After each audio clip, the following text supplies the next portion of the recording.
guys, selamat datang kembali dalam pembahasan alur cerita Dororo, yang dimana episode sebelumnya bocah itu harus menerima perlokan memalukan dari kelompok Itachi hanya untuk menemukan sebuah peta. Namun setelah mendapatkan apa yang dirinya cari, Itachi mengikat Dororo ke batang pohon dan meninggalkannya begitu saja. Akan tetapi, sepeninggalan kelompok Itachi terdengar jeritan yang membuat seluruh bulu kuduk Dororo berdiri. Dan di episode kali ini kita akan melihat dari mana sumber suara tersebut berasal, lalu apa pasukan yang dipimpin Tahomaru juga turut meramaikan pulau ini. Gimana kisah selengkapnya? Apakah pulau ini akan menjadi medan perang atau hanya akan menjadi medan diskusi? Tanpa perlu basa-basi lagi, langsung saja masuk ke dalam ceritanya. Berangkat. Cerita diawali oleh kelompok Itachi yang masih bergerak mengikuti petunjuk yang terdapat dalam peta hingga akhirnya mereka menemukan sebuah bukit yang diyakini Itachi sebagai tempat penyimpanan harta Hibukuro. Akan tetapi kita bergeser dulu kepada Joko, tepatnya ke masa lalu ketika ia harus mendapatkan fakta bahwa ibunya harus meninggal di depan matanya. Dan di masa ini jugalah ia menjalin persahabatan dengan Jiromaru dan Shiromaru. Kembali lagi ke masa sekarang, di mana Joko sangat marah tidak terima salah satu sahabatnya harus tewas dengan cara yang cukup menyakitkan baginya. Rasa sejuk yang dihasilkan dari hembusan angin laut tidak mampu membuat rasa panas balas dendam dalam dirinya padam. Malah rasa itu kian membara. Lalu ia pun menyuruh Shiromaru balas dendam dengan tidak membiarkan siapapun hidup. Shiromaru mulai bergerak naik ke daratan dengan memanfaatkan gelombang air laut. Ia mulai memakan tubuh Shiromaru dan berhasil membuatnya berubah menjadi iblis.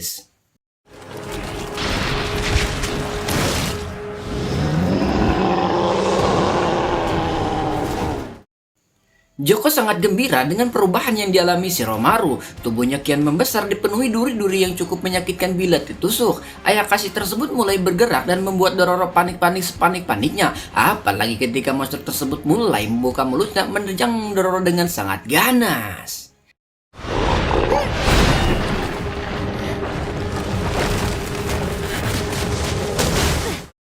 Beruntung batang pohon di belakang Dororo mau mengorbankan kehidupannya untuk Dororo, sehingga ia tidak jadi meninggal sebelum menulis wasiat. Tapi meskipun gagal mati, Dororo harus puas terkena hantaman yang membuatnya kembali berada dalam bahaya. Hingga ketika ia sudah pasrah, tidak tahu harus bagaimana lagi, tiba-tiba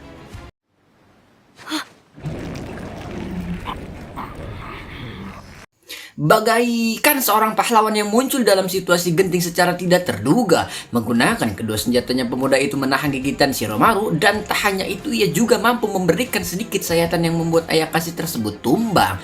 Kehadiran kakaknya membuat Dororo bisa bernapas lega, tapi itu semua tidak berlangsung lama, yang dimana Shiromaru kembali berdiri setelah mendapatkan bisikan balas dendam dari Joko, dan baku hantam pun di jilid kedua kembali terjadi.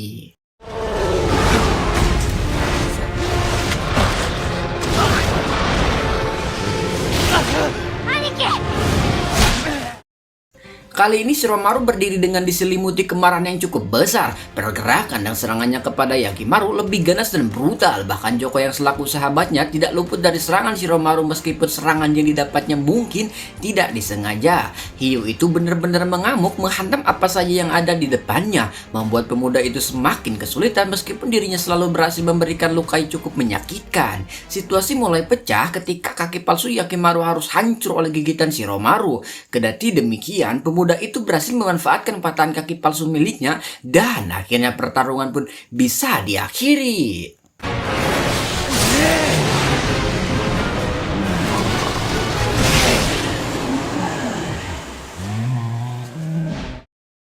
Kematian Jiromaru membuat Yakimaru kembali mendapatkan salah satu anggota tubuhnya. Namun kematian Jiromaru juga membuat Joko semakin bertekad balas dendam. Sementara itu di sisi lain, kelompok Itachi berhasil menemukan jalan masuk ke dalam gua yang diyakini sebagai tempat penyimpanan harta Hibukuro.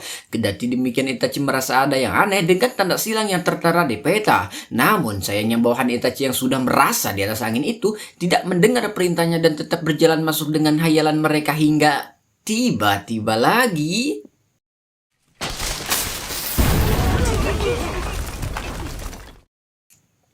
Bukannya merasakan kehilangan, Itachi malah tersenyum seolah-olah menyadari satu hal dan langsung memberikan pilihan kepada para anak buahnya yang tersisa untuk mundur bagi orang yang tidak siap menghadapi risiko kematian. Namun, baru saja gembira, raut wajah Itachi langsung berubah ketika melihat pasukan Tanah Dego yang dipimpin oleh Taho mulai mendekati pulau ini. Kedatangan Taho juga turut disaksikan langsung oleh Dororo dan Yakimaru.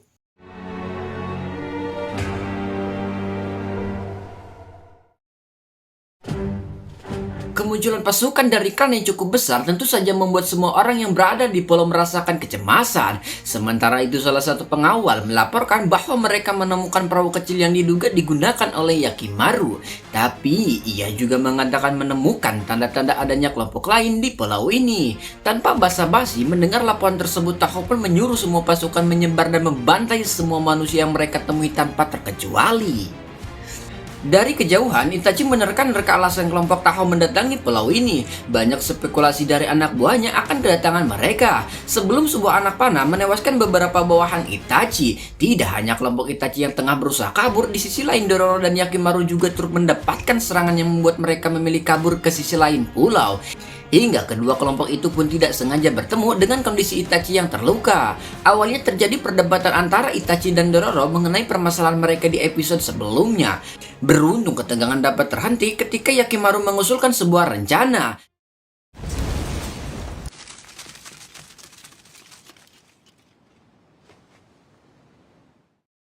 Tapi sayangnya rencana pelarian itu tidak semudah yang dibayangkan karena terdapat para musuh di mana-mana. Hingga titik puncaknya ketika mereka semua harus bertemu dengan kelompok Tahomaru dan terjadilah pertarungan yang cukup tidak seimbang.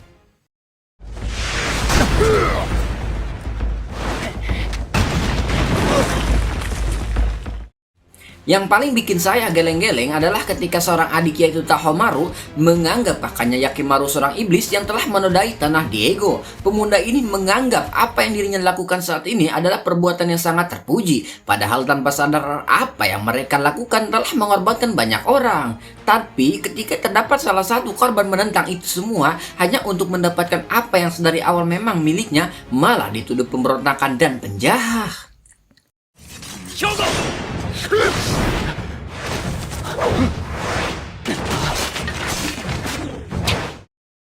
Taho sadar akan kemampuannya tidak sebanding dengan kemampuan yang dimiliki Yakimaru yang telah ditempa oleh kejamnya dunia gelapnya hidup seorang diri tanpa orang terdekat. 3 lawan 1 itu membuat Yakimaru cukup kewalahan. Ia terkena anak panah yang membuat tubuhnya harus mengeluarkan darah. Tak hanya itu, salah satu senjatanya juga harus patah.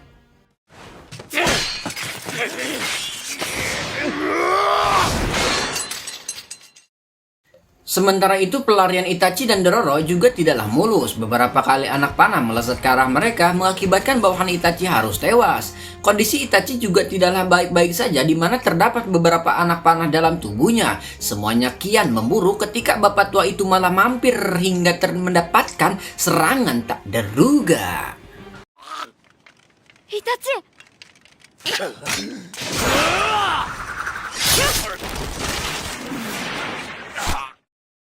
Sementara itu Yakimaru masih jebaku melawan kelompok Taho seorang diri. Meski terdapat luka di tubuhnya, pergerakan pemuda itu tidak melambat sedikitpun dan bahkan ia mampu memberikan balasan. Kembali lagi kepada Dororo di mana bocah itu tengah bersembunyi dari puluhan anak panah yang mengarah kepadanya hingga tubuhnya tidak sengaja menyenggol salah satu batu.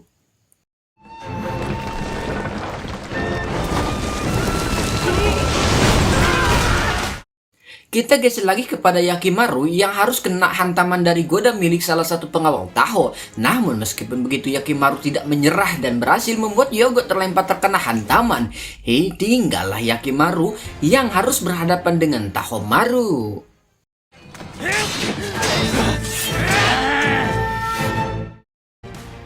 Kita balik kepada Dororo. Secara ajaib Itachi masih bisa bertahan hidup meski tubuhnya sudah dipenuhi oleh begitu banyaknya anak panah.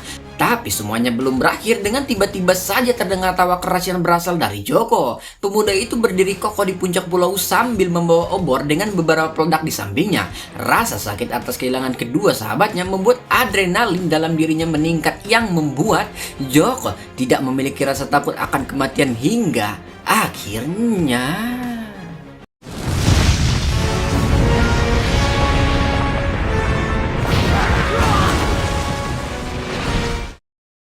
Ledakan tersebut menciptakan longsor yang menewaskan hampir seluruh pasukan Taho. Tak hanya itu, salah satu pengawalnya juga harus tak sadarkan diri. Tapi yang paling ajaib adalah Itachi masih sempat membuka matanya dan meminta kepada Dororo mendekatkan tubuhnya kepada tumpukan uang tersebut sebelum akhirnya menghembuskan nafas terakhirnya.